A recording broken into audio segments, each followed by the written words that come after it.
আসসালামু আলাইকুম। আজকের ভিডিওতে আমি আপনাদেরকে দেখাবো রাজধানী ঢাকার অন্যতম একটি দর্শনীয় স্থান চন্দ্রিমা উদ্যান বা জিয়া উদ্যান। ইট পাথরের শহর রাজধানী ঢাকা।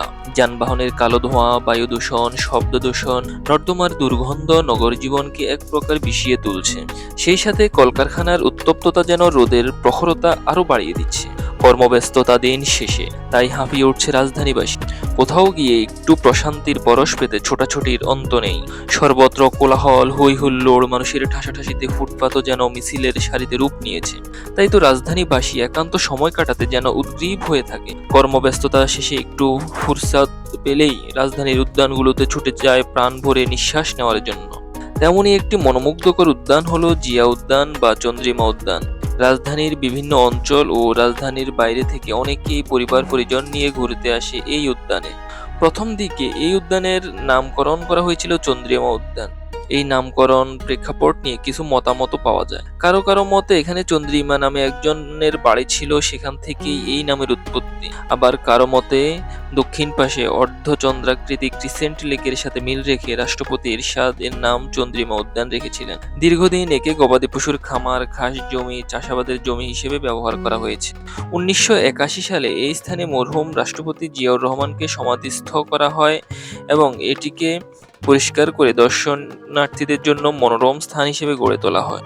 পরবর্তী সময়ে মরহুম জিয়াউর রহমানের স্ত্রী বেগম খালেদা জিয়া বাংলাদেশের প্রধানমন্ত্রী নির্বাচিত হওয়ার পর চন্দ্রিমা উদ্যানের নাম পরিবর্তন করে একে জিয়া উদ্যান নামকরণ করেন। 1996 সালে ক্ষমতায় এসে আওয়ামী লীগ সরকার জিয়া উদ্যানের নাম পরিবর্তন করে আবার চন্দ্রিমা উদ্যান করেছিল। পরে বিএনপি ক্ষমতায় এসে সেটার নাম পরিবর্তন করে আবার জিয়া উদ্যান করে। এরপর আওয়ামী লীগ সরকার আবার এসে চন্দ্রিমা উদ্যান রেখেছে। এখন এই স্থানটি কারো কাছে চন্দ্রিমা উদ্যান, আবার কারো কাছে জিয়া উদ্যান নামেই পরিচিত। বর্তমান প্রজন্মের কাছে এটি জিয়া উদ্যান নামে বেশি পরিচিত। জিয়া উদ্যানটি শেরেবাংলা নগরের কেন্দ্রস্থলে অবস্থিত।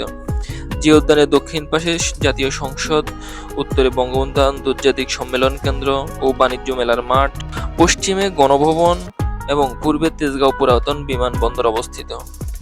এই উদ্যানটি 74 একর জায়গা জুড়ে অবস্থিত। প্রতিদিন ঢাকা নগরী সহ দেশের বিভিন্ন প্রান্ত থেকে মানুষ আসেন এই সমাধি কমপ্লেক্স ও উদ্যান দেখার জন্য। চন্দ্রিমা উদ্যানে জিয়াউর রহমানের সমাধি কমপ্লেক্স নির্মাণ শুরু হয় 2002 সালের ডিসেম্বর মাসে। গৃহায়ন ও গণপূর্ত মন্ত্রণালয় ওই প্রকল্প বাস্তবায়ন করে। সমাধির পূর্ব ও পশ্চিমে রয়েছে ক্যান্টিন, দক্ষিণে ঝুলন্ত সেতু, উত্তরে মেমোরিয়াল হল ও মসজিদ। জিয়াউর রহমানের সমাধির দক্ষিণ পাশে ক্রিসেন্ট লেক অবস্থিত। এটি বাঁকা চাঁদের মতো দেখতে দেখায় বিদায় ক্রিসেন্ট লেক নাম রাখা হয়েছে। এটির দক্ষিণ পাশে চমৎকার করে সিঁড়ি তৈরি করা হয়েছে ও দর্শনার্থীদের বসার জন্য রয়েছে চারপাশ জুড়ে। ভিতরে প্রবেশের জন্য লেকের মাঝখান দিয়ে তৈরি করা হয়েছে মনোরম সেতু। ক্রিসেন্ট লেকের মাঝে ঝুলন্ত সেতুর দুই পাশে দুটি ফোয়ারা রয়েছে। সন্ধ্যার পর ফোয়ারাগুলো চালু করা হলে এক নয়নাভিরাম দৃশ্যের অবতারণা ঘটে। উদ্যানের উত্তর পাশে নির্মিতব্য দ্বিতল ভবনের উপর রয়েছে মসজিদ। ওই ভবনে রয়েছে বিশ্রামাগারের জায়গা, নিচে আর্কাইভ ও গবেষণাগার, পাঠাগার ও 100 জন ধারণ ক্ষমতা বিশিষ্ট একটি সেমিনার হল। 2006 সালে 29 মার্চ উদ্বোধন করেন তৎকালীন গণপূর্ত মন্ত্রী মির্জা আব্বাস, কিন্তু এখন পর্যন্ত এটার কাজ সম্পূর্ণ হয়নি। চন্দ্রিমা উদ্যানের পূর্ব ও পশ্চিম চত্বরে রয়েছে দুটি সুশোভিত বাগান। তাতে রয়েছে বিভিন্ন রকমের ফুল আর পাতাবাহারের সমাহার। লাগানো হয়েছে দেশি বিদেশি সবুজ ঘাস ও গাছগাছালি। বাগানে রয়েছে নানা প্রজাতির গাছ।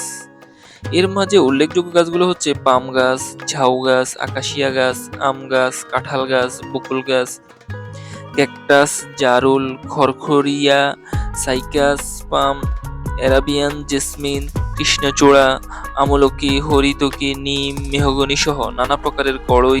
প্রতিদিন প্রভাত বেলা ভোর 5টা থেকে সকাল 8টা পর্যন্ত এখানে চলে বিভিন্ন দলে দলে বিভিন্ন নামে ভাগ হয়ে গ্রুপ ভিত্তিক শরীরচর্চা।